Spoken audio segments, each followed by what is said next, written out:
আসসালামু আলাইকুম মই নাৱাজান মোৰ চেনেলৰ অন্য এটা ভিডিঅ'লৈ সকলোকে স্বাগতম জনাইছোঁ আশা কৰিছোঁ সকলো ভালে আছে আলহামদুলিল্লাহ আমিও ভালে আছোঁ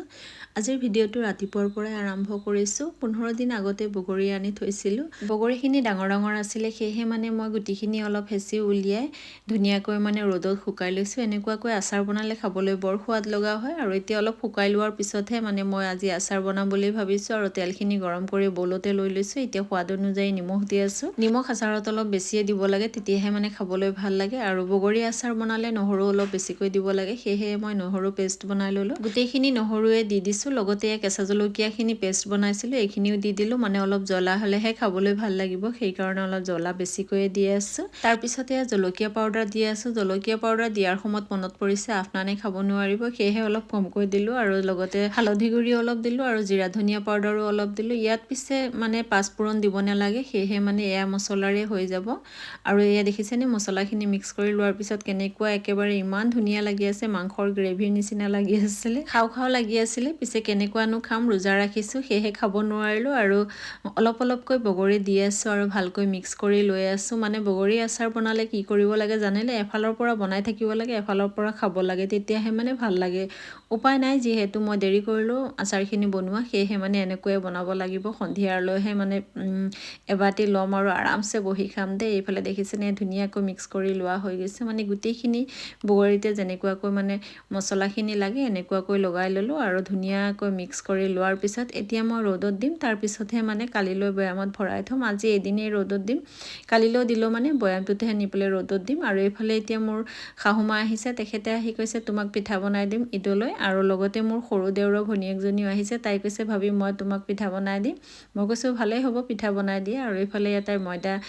ৰং চব মানে ঘৰৰ পৰা লৈ আহিছে এটা বাটিত দেখিছেনে বেটাৰ বনাই থৈ দিছে আৰু এটা বাটিত মানে এয়া বেলেগ সেউজীয়া কালাৰ লৈছে আৰু এতিয়া এয়া অলপ অলপকৈ পানী দি ধুনীয়াকৈ বেটাৰ বনাই ল'ব আৰু মই মানে কেমেৰা কৰি আছিলোঁ এনেকুৱা চান্স মোৰ এদিনো পোৱা নাছিলোঁ আজিহে প্ৰথম পাইছোঁ সেইকাৰণে মোৰ বৰ ভাল লাগি আছিলে যিয়ে নহওক এনেকুৱা কোনোবাই যদি কয় মই কিবা বনাই দিম বহুতেই ভাল লাগে আৰু এইফালে তেল অলপো বাতি এটাতে লৈ লৈছে এতিয়া পেনখন বহাই দিছে গেছতে আৰু অলপ তেল লগাই লৈ আছে মানে তেতিয়াহে উঠাবলৈ সহজ হ'ব এনেকুৱাকৈ পাপৰ বনালে যেন বহুতেই সহজকৈ বনাব পাৰি মই আগতে জনাই নাছিলোঁ যিয়ে নহওক তাই আজি আহি বনাইছে বুলিহে ময়ো মানে গম পালোঁ আৰু শিকিলোঁ পিছলৈ ময়ো আকৌ বনাম আজিৰ ভিডিঅ'টো মানে দি আছোঁ তাইৰ মনত থাকিব যেন তাই কোনদিনা মোক কি বনাই দিছিলে যিয়ে নহওক ভাল লাগি আছিলে দেখিবলৈ কিমান ধুনীয়াকৈ কিমান সহজতে বনাই আছে দেখিছেনে আৰু এফালৰ পৰা বনাই গৈ আছিলে আৰু এফালৰ পৰা মানে হৈ আছিলে নমাই দি আছে লগতে দাদাৰ ছোৱালী এজনী আছে দুইজনীয়ে মিলি মানে বনাই আছিলে আৰু মই মানে কেমেৰা কৰি আছিলোঁ মোৰ মানে বৰ ভাল লাগি আছিলে দুইজনীয়ে বনাই দি আছিল সিফালে শাহুমাও আছিলে শাহুমাই কি বনাইছে পিছলৈ দেখুৱাই আছোঁ আৰু এইফালে দেখিছেনে কিমান সহজতে মানে অলপ সময়ৰ ভিতৰতে হৈ গৈ আছে আৰু দেখক বহুতখিনি বনালে এইফালে মই ডালা এখনতে দুপাট্টা এখন দি লৈছোঁ তেতিয়াহে মানে ৰ'দত দিবলৈ ভাল হ'ব সেয়েহে এনেকুৱাকৈ দি ল'লোঁ আৰু এই গোটেইখিনি মানে সেউজীয়া ৰঙৰ বনাই লোৱা হৈ গৈছে এতিয়া অৰেঞ্জ কালাৰৰখিনি বনাব আৰু এই দেখিছেনে আকৌ মানে ভালকৈ তেল অলপ লগাই লৈছে আৰু এইখিনি অলপ সময় ৰেষ্টত ৰখাৰ কাৰণে বহুত ধুনীয়া হৈ আছে এতিয়াৰ পাপৰখিনি এনেকুৱাকৈ পাপৰ বনালে যেন ইমান সহজতে বনাব পাৰি মই জনাই নাছিলোঁ যিয়ে নহওক তাই বনাই দি আছে মই পিছলৈ আৰু অলপ বনাম পিছত আপোনালোকক দেখুৱাম আৰু এয়া দেখক এফালৰ পৰা বনাই আছে এফালৰ পৰা হৈ গৈ আছে এইফালে শাহুমায়ে মোক কৈছে তোমাৰ ৰৈ যোৱা ভাতখিনি দিয়াচোন দিনততো খাবলৈ কোনো নাই আফনানে এবাৰহে ভাত খায় ভাতখিনি তেখেতে প্ৰথমতে মিক্সিপত মাৰি ল'লে তাৰপিছতে অলপ নিমখ আৰু ৰং আৰু বেকিং পাউডাৰ অলপ দি ধুনীয়াকৈ কৈছে পিঠা বনাই দিম তুমি চাবা কেনেকুৱা পিঠা বনাওঁ আৰু এইফালে এয়া আকৌ মানে জাজনীয়ে বনাই আছে তাই ডালা এখনতে এনেকুৱাকৈ শাৰী পাতি দীঘল দীঘলকৈ দি আছে কৈছে এতিয়া ভাবি শুকালে মানে আপোনাৰ পিঠাখিনি হৈ যাব একো কৰিব নালাগে ইমান সহজতে যেন এনেকুৱাকৈ ভাতৰে পিঠা বনাব পাৰি মই পিছে নাজানো শাহুমায়ে কৈছে তেওঁলোকে আগতে মানে ভাত বনাইহে এনেকুৱাকৈ পিঠা বনাইছিলে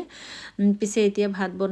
বনোৱা নাই মানে ৰৈ যোৱা ভাতেৰেই বনাইছে গোটেইখিনি পাপৰ বনাই লোৱা হৈ গ'ল সেয়েহে মানে মই এতিয়া ৰ'দত দিবলৈ লৈ গৈছোঁ আৰু ইয়াতে মানে দুপাট্টা এখন দি এইখিনিও পাপৰ ৰ'দত দি আছোঁ সোনকালে শুকাবলৈ আৰু এইফালে বগৰী আচাৰখিনি আৰু অলপ লৰাই দিলোঁ এইফালে আকৌ আহি দেখিলোঁ ঘৰলৈ